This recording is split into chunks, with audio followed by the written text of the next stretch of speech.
by my people, I'll make now listen to this man. He just a confirm say waiting Mazi Nnamdi Kanu they talk that time say Buhari don't buy for London. Make now hear. Have you observed that since Buhari left power in 2023, he has been by himself? This Omobaboni Pepeye from Niger Republic, this Buhari guy, since he left power, he has been by himself. His wife, Aisha, his children, they have not. He's reportedly staying in Daura with his age that they told us that he's like almost 80 now. He's a very old man, but in his house, he's living alone. Few times that politicians have visited him, no member of his family is present. No member of his family. And Aisha, which is Ashishe Buhari, a year before, in 2022, Ashishe, no, hang on, was it in 2022? In fact, it was in 2020, during the coronavirus. Ashishe Buhari returned from Dubai, if you remember this story. And he and her entourage, when they arrived the Aso Rock, Tunde Sabitu, personal secretary to Buhari, ordered them to go for quarantine. Do you remember? Then Ashishe Buhari rejected that. Like, how dare you? Who the hell are you? To tell us to go and do quarantine? Are you mad? And it led to a fisticuff. It led to a serious face-off within the villa. That Aisha Buhari's aide how to release gunshot, like 3, in the villa, that they had to smuggle the Buhari out of the villa for security reasons. I don't know if you remember this story. That was 5 years ago. And since then, that day, they locked this ADC to Aisha. They locked him up. They disarmed him, then they locked him up inside the prison of Aso Rock. And from that moment, Aisha Buhari has been living in Dubai. He's been there for nearly 3 years before Buhari left power. I don't know if you remember this. Oh, you should remember. I don't even know why I'm asking if you remember. You should remember. This is not, that issue wasn't like a secret. It's open. Until Tifnubu paid what we heard was $10 million. Sounds outrageous, Abi. However, you have no idea how much Tifnubu spends in buying this presidency. You have no idea. And we are talking about trillions of naira that Tifnubu spent. To buy Aisha over, she was actually given $10 million. It sounds outrageous to you? It's not. Then she came back to come and campaign for Tifnubu. And from what we heard, managed to get Buhari. So change his mind. That it was more or less like they were dragging him to Tifnubu's campaign. And he only appeared just twice throughout all the campaigns, only twice. So the point I'm trying to make here is this. I remember when Mazi Nnamdi Kanu said, Aisha Buhari is sleeping with somebody who is not her husband. There was this post on Instagram, and it was sometimes in 2022 by, what's her name again? Zara Buhari. I'm going to put it on the screen. Sorry, I should have, so that as I'm kind of saying it right now, you would have a chance of, just bear with me, okay? So the reason why because this is what I've been asking myself, all right? That Buhari is an old man. by all definition, okay, is an old man. And an old man like this who married Aisha to take care of him when he divorced his first wife, Saratu, right? Married Aisha. Now, Aisha became the first lady of Nigeria, right? Now that Buhari is no longer your president, so how could Buhari just suddenly turn to a bachelor that lives alone? So this post was put up in 2020, said smiling into 2020 like the one person that is supposed to be in this picture and isn't would have had the biggest, most beautiful smile. My Baba, God bless our parents. Amen. Papa Buhari is in the picture. You dey mad in Izara. What do you mean, your Baba?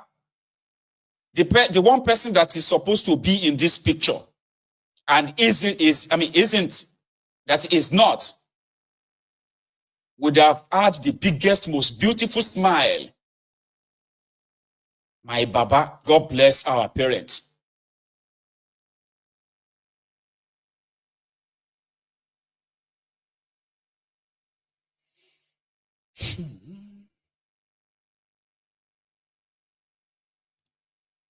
I'm not saying anything, oh.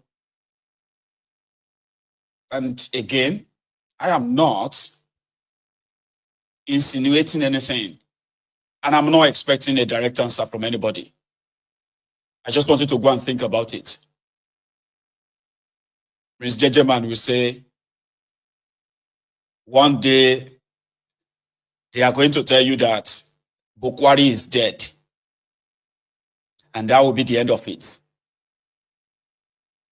They will make sure that you will never see the corpse or you will see something buried. That will be the end of the whole contract. It's chilling. And honestly, right? Honestly, it calls for some, I put it on Mayegun's diary political. And some idiots were there to try to come and ask, mind your business. I be one shake me for any, mind my business. Somebody who came to destroy the lives of millions of people, including the lives of those who are my own mates, trapped in that contraption. You were asking me to mind my business. Ogun blind you. Buhari is my business. Just like Tinubu is my business. Their actions and their inactions touches the lives of people I love, the people that I care about, my own family members too. So they are my business every day until they are held responsible for all of their actions. Something is not making sense to me, and I'm a very inquisitive person. I'm asking now that I bet I am not alone. I am not alone among those who are like, how could an old man with his wife, Ashishe Buhari, and their children, why would they not be together? I mean, come on, man.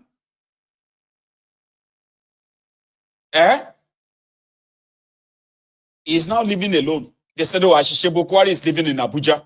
Okay. She's living in Abuja. And why is that? Why? That Buhari doesn't need the care of his own children or family or what have you. I don't understand. That Daura is not conducive enough for a former president and the former first lady to live. All right. Like it and share it as well if you haven't, or maybe subscribe to my channel as well if you haven't. Okay. I'm going to be back in a minute or two. Until then, just stay tuned. So that works for me. Now, thank you so much for still being around. I have my first caller tonight, and that's our lady, Eugenia or Eugene. How you doing, ma'am? Yeah, you're right. How are you? I'm so lucky. I'm so lucky today. Oh my God. You are. So am I as well, at least for having you. You are our first caller this evening. So, and I've actually thank you said a so much. lot as usual. Okay. So you have the Yeah. option of picking on any on what we have discussed Okay. tonight, or something else that you want to share, please. Yeah, it's quite a lot. But before I go on, let me tell you happy belated birthday, because I've been trying to wish you birthday, but I couldn't get through. Better late than never, though. Thank you so much. Okay. Thanks, Okay. Oh, Maegu, for a long time now I've been listening, more especially when we are reading the book of The Blood on the Niger. Yeah, explaining the war, the effects of the war, and everything on the Igbos. And I am so worried, and that explains the reason why Nigerian government removed history from the school curriculum or so. Yeah, because if you as a teacher you are teaching that history to a child, maybe that child, I can see where a lot of families were wiped out. Maybe that child happens to come from that lineage of community, like the surviving sibling out of the whole clan. Mm-hmm. So I don't know how that child will feel. I don't know how that child will see Nigeria. I don't know how that child would understand Nigerian government. So maybe that is one of the reasons I am thinking that made them to cancel history as a subject or as a their course. greatest undoing for trying to bury all of this, right? To try to bury it so that maybe people won't. That is actually their greatest undoing. If they have, like, for example, right? If they had made it public to teach the atrocities of the war on both sides, right? Maybe people will never want to repeat it again. But unfortunately, and again, they try to bury it. This government has been evil from day one. This government has been evil from day one. Honestly.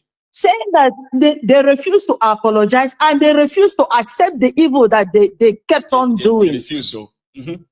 Yes, and it is still going on till now. That is why. Look at it is all still that going on, ma'am. You see, if to say they had managed to actually keep it in the open, name those who are victims, punish those who are responsible, people would have had closure. You understand? People would have had closure and say, okay, now this will never happen again. That's why it is still happening. Yeah. That's why it's still happening. And indirectly, if you look at the Igbos, because of all these atrocities, many of them have turned cowards, especially the politicians. They are so evil that all these things they have seen, they have read the stories, they have had the history, they know all these things. Now they are the ones killing the Igbo themselves.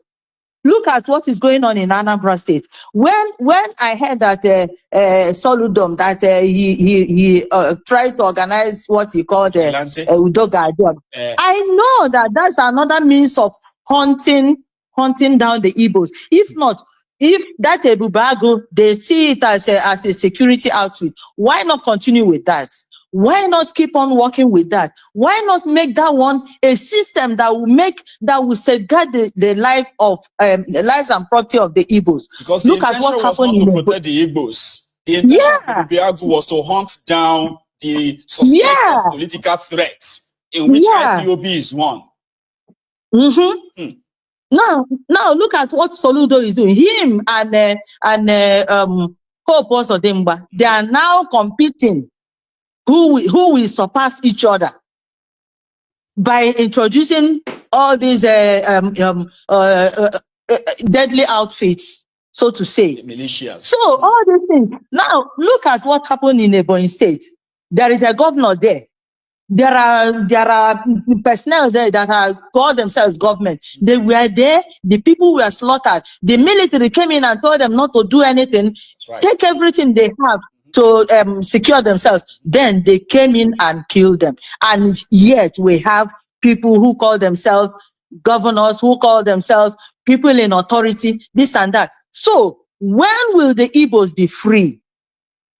When will they be free? The Igbos, the politicians are killing them. The government is killing them. The Fulani is killing them. So where will their succor come from?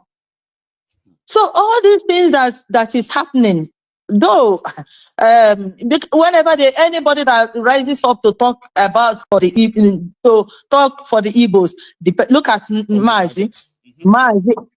Mazi is now in.